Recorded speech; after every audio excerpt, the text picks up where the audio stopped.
uwanja ambao umekuwa ukiboreka siku hadi siku, ndio huo ambao kitaenda kudimka kwa siku ya leo. Yapo mengi ambayo yamezungumzwa kabla na hata mida kadhaa iliyopita katika maeneo mbalimbali, lakini kwetu sisi tunashuhudia kile ambacho kipo katika maeneo hayo ambayo wapo jirani kabisa na wakazi ambao wameweza kujenga nyumba zao katika mtindo wa kisasa, hewa ya baharini ikiwa inakuja kwa namna tofauti, lakini smart area, kwa maana ya kwamba kwenda Mbweni unaweza kuona jinsi gani mpaka hivi sasa kuna hali ya mnyooko katika barabara. Uoni kama kuna kukatiza. Huku nionyesha tiketi, mikono juu, mwendo wa mateka uweze kuingia uwanjani. Kama wewe unajifanya kujua zaidi, lock up iko hapo karibu, utamalizana nao baada ya mpira kuisha, kwa sababu mpira ni mchezo wa staarabu. Na ukumbuke kwamba licha uwekezaji ambao unauona katika uwanja huu, kuna uwanja mkubwa wa kisasa kabisa wa beach soka ambao uko katika maeneo hayo. Ni sehemu ambayo JKT Tanzania, taasisi hii ya kijeshi, jeshi la kujenga taifa, inajivunia kwa kuweza kuwa na ubunifu ambao umeweza leo hii kufikia hatua ya kuchezesha mchezo wa watani wa jadi, kwa maana ya kwamba dabi ya Kariakoo ambapo wenyeji ni Simba Sports Club.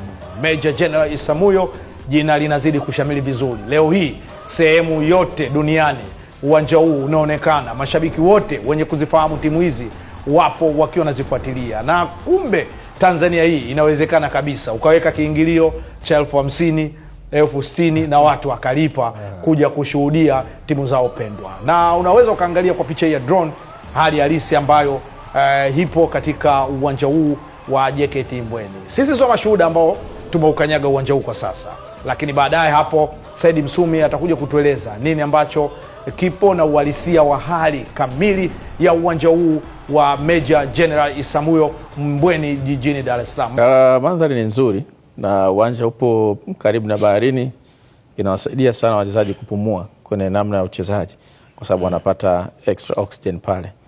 Lakini ukiondoa hilo, eneo la kuchezea, pitch yenyewe imekuwa na nyasi fupi ambazo zinaruhusu mpira kuburuzika na kutoka eneo moja kwenda lingine kwa kasi ambayo imekusudiwa na yule anaipiga, tofauti na nyasi bandia kwamba sakafu inakuwa ngumu, mpira ukidunda unaenda mbali kwa speed na ukiupiga unateleza, tofauti na yule aliyepiga alivyodhamiria.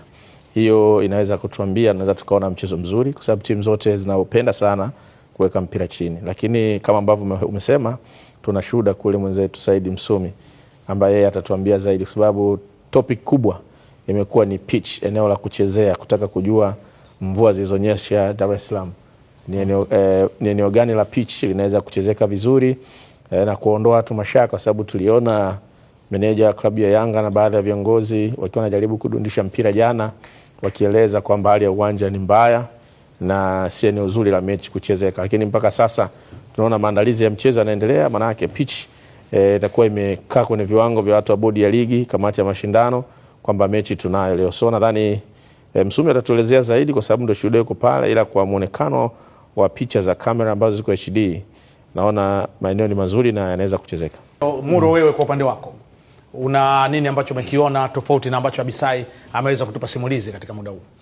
Yes, nafikiri kikubwa sana pato hapa ni mazingira ya Meja General Isamuhyo. Wengi wanayafahamu sana kwa sababu ya uwepo wa timu ya JKT Tanzania, timu ambayo imeonyesha uimara sana hasa msimu huu, kwa kuwa timu ambayo ilikaa top kwenye msimamo kwa muda mrefu sana. Lakini nini ambacho kimekuwa nyuma ya uwanja huu? Mara nyingi tunazungumza ile research ama utafiti ambao ulifanyika kuhusu size ya uwanja huu, kutofautiana na viwanja vingine vyote vinavyotumika kwenye ligi kuu Tanzania bara, pamoja na mashindano mengine kama CRDB, pamoja na michuano tofauti. Ukizungumza uwanja wa Meja General Isamuhyo pato pamoja na Abisai, tunazungumza uwanja ambao unasadikika kwa sababu ya research ambayo imefanyika kwa viwanja vinavyotumika msimu huu, ndio uwanja wenye saizi kubwa zaidi ya kuchezea kuliko viwanja vingine vyote. Kwa sababu nilifika hapo msimu uliopita, na kumbuka ilikuwa ni mechi ya kombe la shirikisho, ilikuwa ni JKT na wale Mbeya Kwanza, na kwa usaidizi wa watu wa karibu na uwanja ambao wanafanya kazi za kufanya maintenance pale, tuliprove kwamba una urefu wa mita 110.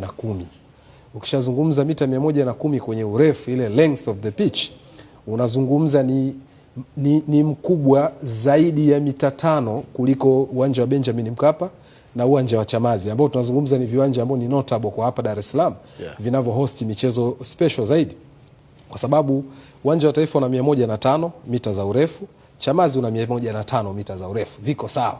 Lakini Isamuhyo hapo naongelea kutoka goli moja kwenda goli nyingine. Okay. Maana yake tunazungumza huu una 110, ni mita 5 zaidi. Maana yake ukikimbia kutoka uwanja wa Taifa goli hadi goli pale kwa Mkapa, pale Isamuhyo itabidi uongeze mita 5 za ziada. Sasa mita 5 labda kwa mtu ambaye afahamu kwenye mathematics ya geometry, hisabati ya masuala ya vipimo, mita 5 ni sawa na ile rula ya mwalimu ya darasani, ile inayotosha ubaoni. Sasa ile inatumika kupiga bakola wakati mwingine. Kabisa. Sasa zile ukiziweka 5 ndo zinakuwa mita 5. Ndio kitu ambacho Isamuhyo inaongezeka. Lakini kwenye upana ulikuwa una range 72 mpaka 75. Huo ni upana mita. Wakati uwanja wa Benjamin Mkapa pamoja na Chamazi una upana wa mita 68.